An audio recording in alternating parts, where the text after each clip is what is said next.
Hi friends, good afternoon. ఈరోజు నేను వంకాయ కూర చేయాలని నేను అనుకుంటున్నానండి. అయితే వంకాయ కూర ఎలా చేయాలి అనేది ఆలోచించాను, కొంచెం కొత్తగా టేస్ట్ చేద్దామని. అయితే ఇది మార్నింగ్ చేసిన దోశలోకి చేసినటువంటి చట్నీ అండి. ఆల్రెడీ పల్లీలు, లైట్గా ఒక చింతపండు, అదేవిధంగా పచ్చిమిర్చి, ఎల్లిపాయలు వేయడం జరిగింది వీటిల్లో. అయితే వంకాయ కూరలోకి పల్లీల పొడి వేస్తే చాలా బాగుంటుందండి. నేను ఎలాగో మార్నింగ్ చట్నీలో అప్పటికప్పుడు పట్టుకుంది కాబట్టి బాగుంటుందని చెప్పేసి నేను ఆలోచించి చక్కగా ఈ పల్లి చట్నీలోనే ఒక అల్లం ముక్క వేసుకుంటున్నాను. ఓకేనా ఫ్రెండ్స్?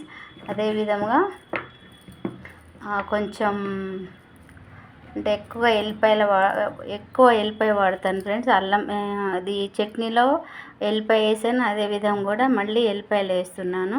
ఎల్లిపాయలు ఎక్కువగా వాడడం వల్ల మనకి బ్యాడ్ కొలెస్ట్రాల్ ఏమన్నా ఉంటే పోతుంది కనుక ఎక్కువ నేను వాడతాను ఫ్రెండ్స్. అదేవిధంగా ఇందులోనే పచ్చిమిర్చి వేసుకుంటున్నాను ఫ్రెండ్స్. నేను పచ్చిమిర్చి వేసిన తర్వాత మిక్సీ చేసుకుంటాను.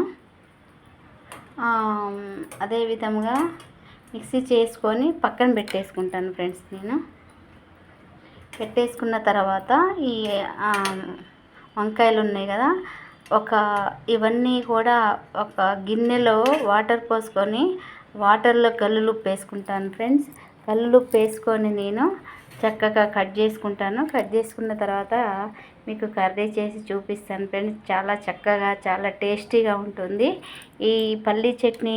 ఇవన్నీ కూడా అల్లం, వెల్లుల్లి, పచ్చిమిరపకాయలు ఇవన్నీ వేయడం వల్ల చాలా టేస్టీగా ఉంటుంది ఫ్రెండ్స్. ఒక్కసారి మీరు ట్రై చేసి చూడండి. ట్రై చేసి చూసిన తర్వాత ఎలా ఉందో కామెంట్ బాక్స్లో పెట్టండి. ఓకేనా ఫ్రెండ్స్?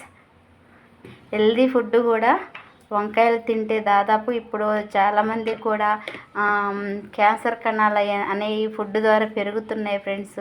కనుక నేను క్యాన్సర్ అని ఎందుకు చెప్తున్నానంటే, దాదాపుగా టెస్ట్ చేస్తే మొన్న ఖమ్మంలో కూడా టెస్ట్ చేశారు. ఉచిత వైద్య శిబిరం అని క్యాన్సర్కి పెట్టారండి. దానివలన చాలామందికి కూడా బయటపడ్డాయి. మనకి బయట అనేది పడదు కొంతమందికి. First stage, second stage, third stage, fourth stage అనేది ఉంటుంది. థర్డ్, ఫోర్త్ అనేది చాలా డేంజరస్గా ఉంటుంది ఫ్రెండ్స్. సో ముందు జాగ్రత్త పడితే బాగుంటుందని చెప్పేసి నేను పెడుతున్నాను ఫ్రెండ్స్. మరోలా భావించొద్దు. వంకాయ చాలా వరకు కూడా క్యాన్సర్ కణాలకి ఉత్పత్తి కాకుండా చూస్తుంది.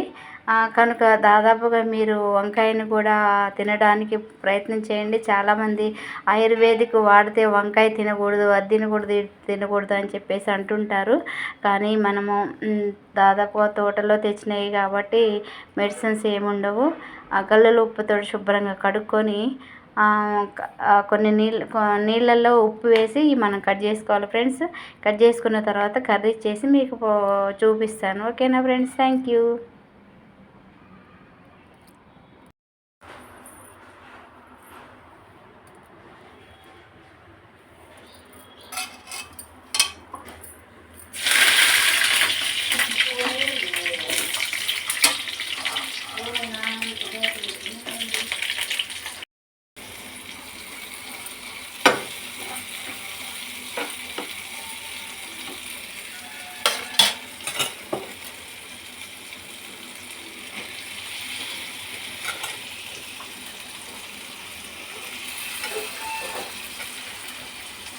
ఫ్రెండ్స్, వంకాయ కర్రీ రెడీ అయిపోయింది. ఓకేనా ఫ్రెండ్స్? చాలా టేస్టీగా ఉంది. నిజంగా వాళ్ళ సోమవారం నేను తిన్నా, కానీ అమ్మ టేస్ట్ చేసి చూశారు, చాలా బాగుందని చెప్పారు. ఓకేనా ఫ్రెండ్స్? Thank you.